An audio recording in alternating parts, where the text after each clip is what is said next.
Hi ನಮಸ್ಕಾರ ಗೆಳೆಯರೇ, ಎಲ್ಲರಿಗೂ ನನ್ನ ಚಾನಲ್ಗೆ ಸ್ವಾಗತ. ಇವತ್ತಿನ ಈ ಸಂಚಿಕೆಯ ವಿಡಿಯೋದಲ್ಲಿ ನಾವು ಮಹಾಶಿವರಾತ್ರಿಯಂದು ಶಿವ ಪೂಜೆಯ ವೇಳೆ ಈ ವಸ್ತು ಬಳಸಲೇಬೇಡಿ, ಆ ವಸ್ತು ಏನು ಅಂತ ನೋಡೋಣ.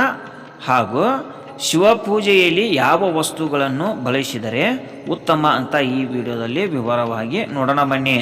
ಇನ್ನೂ ಯಾರು ನಮ್ಮ ಚಾನಲನ್ನು ಸಬ್ಸ್ಕ್ರೈಬ್ ಮಾಡಿಲ್ಲವ, ಸಬ್ಸ್ಕ್ರೈಬ್ ಮಾಡೋದನ್ನು ಮರೆಯದಿರಿ ಹಾಗೂ ಬೆಲ್ ಐಕಾನನ್ನು ಒತ್ತಿ. ಮಹಾಶಿವರಾತ್ರಿ ಹಬ್ಬವು ಹಿಂದೂ ಧರ್ಮದಲ್ಲಿ ಶಿವನ ಆರಾಧನೆಗೆ ಅತ್ಯಂತ ಪವಿತ್ರ ಮತ್ತು ಮಹತ್ವದ ದಿನವೆಂದು ಪರಿಗಣಿಸಲಾಗಿದೆ. ಈ ದಿನ ಶಿವ ಮತ್ತು ಪಾರ್ವತಿ ದೇವಿಯರ ದಿವ್ಯ ವಿವಾಹ ನಡೆದಿದ್ದು ಎಂದು ಪುರಾಣಗಳಲ್ಲಿ ಉಲ್ಲೇಖವಾಗಿದ್ದು, ಭಕ್ತರು ಉಪವಾಸ, ಜಾಗರಣೆ ಮತ್ತು ಶಿವಪೂಜೆ ಮಾಡುವ ಮೂಲಕ ದೇವರ ಕೃಪೆಯನ್ನು ಪಡೆಯುತ್ತಾರೆ. ನಿಜವಾದ ಭಕ್ತಿಯಿಂದ ಶಿವನನ್ನು ಆರಾಧಿಸಿದರೆ ಜೀವನದಲ್ಲಿನ ಕಷ್ಟಗಳು, ಅಡೆತಡೆಗಳು ಮತ್ತು ದುಃಖಗಳು ದೂರವಾಗಿ ಮನಸ್ಸಿಗೆ ಶಾಂತಿ, ಸಮೃದ್ಧಿ ಮತ್ತು ಯಶಸ್ಸು ದೊರೆಯುತ್ತದೆ ಎಂಬುದು ನಂಬಿಕೆ. ಪಂಚಾಂಗದ ಪ್ರಕಾರ ಈ ವರ್ಷ ಮಹಾಶಿವರಾತ್ರಿ ಫೆಬ್ರವರಿ 15ರಂದು ಆಚರಿಸಲಾಗುತ್ತದೆ. ಈ ಶುಭ ದಿನದಲ್ಲಿ ಶಿವನಿಗೆ ಯಾವ ವಸ್ತುಗಳನ್ನು ಅರ್ಪಿಸಬೇಕು ಮತ್ತು ಯಾವುದು ತಪ್ಪಿಸಬೇಕು ಎಂಬುದನ್ನು ತಿಳಿದುಕೊಳ್ಳುವುದು ಮುಖ್ಯ.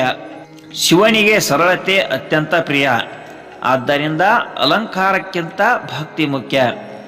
ಬಿಲ್ವ ಪತ್ರೆ ಶಿವನಿಗೆ ಅತ್ಯಂತ ಇಷ್ಟವೆಂದು ಪರಿಗಣಿಸಲಾಗುತ್ತದೆ.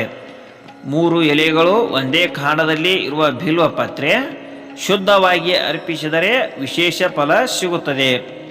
ದತ್ತುರ ಮತ್ತು ಭಾಂಗ್ ನಕಾರಾತ್ಮಕತೆಯನ್ನು ದೂರ ಮಾಡುವ ಸಂಕೇತಗಳಾಗಿ ಶಿವನಿಗೆ ಅರ್ಪಿಸಲಾಗುತ್ತದೆ. ಶಿವಲಿಂಗಕ್ಕೆ ಹಸಿ ಹಾಲು, ಗಂಗಾಜಲ ಮತ್ತು ಜಲಾಭಿಷೇಕ ಮಾಡುವುದು ಶ್ರೇಷ್ಠ.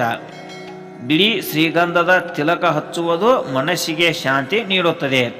ಪೂಜೆಯಲ್ಲಿ ಅಕ್ಷತೆ ಬಳಸುವುದು ಶುಭಕರ.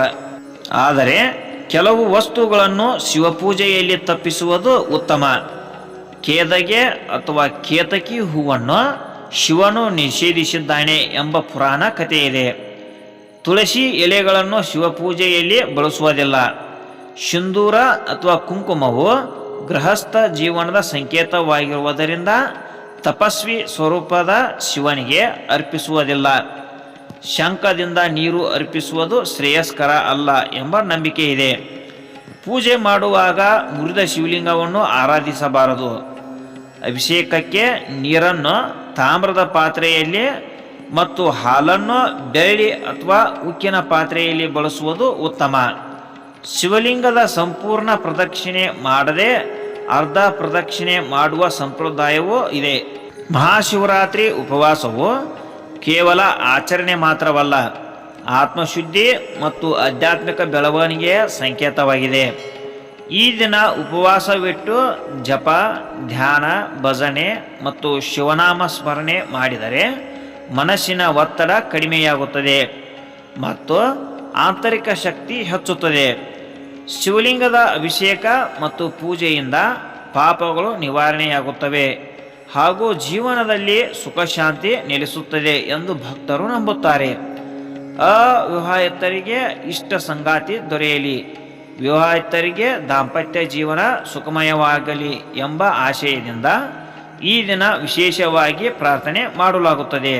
ಹೀಗೆ ಮಹಾಶಿವರಾತ್ರಿ ದಿನವನ್ನು ಭಕ್ತಿ, ಶ್ರದ್ಧೆ ಮತ್ತು ಶುದ್ಧ ಮನಸ್ಸಿನಿಂದ ಆಚರಿಸಿದರೆ ಶಿವನ ಕೃಪೆ ಸದಾ ನಮ್ಮೊಂದಿಗೆ ಇರುತ್ತದೆ. ಶಿವನ ಆಶೀರ್ವಾದದಿಂದ ಜೀವನದಲ್ಲಿ ಬೆಳಕು, ಆರೋಗ್ಯ ಮತ್ತು ಯಶಸ್ಸು ತುಂಬಿ ಹರಿಯಲಿ ಎಂಬುದು ಪ್ರತಿಯೊಬ್ಬ ಭಕ್ತನ ಪ್ರಾರ್ಥನೆ. ಓಂ ನಮಃ ಶಿವಾಯ ಎಂಬ ನಾಮಸ್ಮರಣೆ ಈ ದಿನದ ಮಹತ್ವವನ್ನು ಮತ್ತಷ್ಟು ಹೆಚ್ಚಿಸುತ್ತದೆ. ಗೆಳೆಯರೇ, ನಿಮಗೆ ಈ ವಿಡಿಯೋ ಇಷ್ಟವಾಗಿದ್ದರೆ ಲೈಕ್ ಮಾಡಿ ಹಾಗೂ ಇತರರಿಗೂ ಶೇರ್ ಮಾಡಿ. ಇನ್ನೂ ಇಂತಹ ಉಪಯುಕ್ತ ವಿಡಿಯೋಗಳಿಗಾಗಿ ನಮ್ಮ ಚಾನಲನ್ನು ಸಬ್ಸ್ಕ್ರೈಬ್ ಮಾಡಿ ಹಾಗೂ ಬೆಲ್ ಐಕಾನನ್ನು ಒತ್ತಿ. ಎಲ್ಲರಿಗೂ ಧನ್ಯವಾದಗಳು.